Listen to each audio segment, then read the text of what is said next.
Good morning guys. Welcome to my vlog again guys. Update ko kayo sa aking palay ngayon guys. Ngayon, tingnan natin yung palay natin guys. Kasi tumumba na sila. Hindi na kaya yatang buhatin yung mga uhay nila. Kasi ang habaw. At saka mahina siguro tong hybrid na to. Hindi kayang buhatin yung kanila. Tignan nyo yung uhay nila. Ang haba.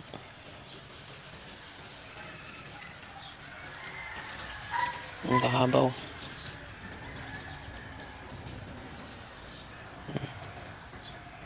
Isang uhay lang yan Maganda pa naman yung kanila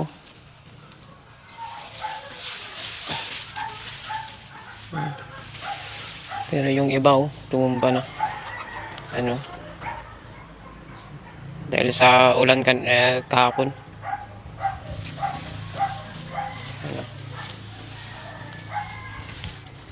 Ano. Pero ipapaani ko to sa Huwebes, Thursday. Pwede na to. May 50% na.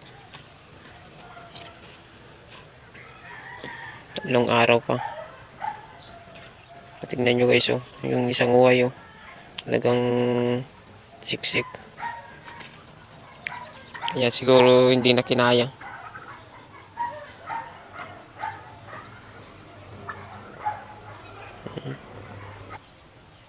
Pati dito talagang tumumba na sila.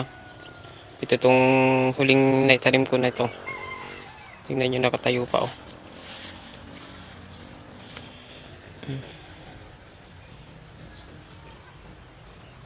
Ganda din yung kanila uhay nila. Kasi isa rin pa kaya natumbas ko itong palay ko kasi wala nang tubig. Umaasa na lang kami sa ulan. Minsan. Kaya siguro yung puno niya parang dry na. Okay pa naman ito.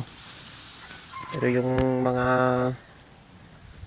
pwede nang anihin talagang natumba na. Hindi na kinakaya yung bigat siguro ng uhay nila. Tingnan nyo guys talagang siksik yung kanila yung uhay niya. Baka talagang madaling matumba tong hybrid na to. Bigay ng di na habilis. Kasi matagal na akong nag-hybrid. Ngayon lang ako nakaranas na matumbaan ng palay. Pwede na siguro anihin to pag Huwebes. 4 na araw pa. Sakto na ito. May 50% na But Huwebes to 70% na. Pwede na. Ayan na. Pero hindi naman natumba na talagang natumba. Hindi naman sumadsad sa lupa. Kaya okay lang. Tumigil na naman yung pagulan dito sa amin. Kaya okay lang. Hindi tutubo yung mga sumayad sa lupa. Yan. Guys. Tingnan nyo siksik sa laman. Sige guys. Hanggang dito na lang ako guys. Update ko kayo pag anin na to guys. Kung ilang yung maanin nito. Dito sa tinamnan ko na 2,000 square meter na lupa.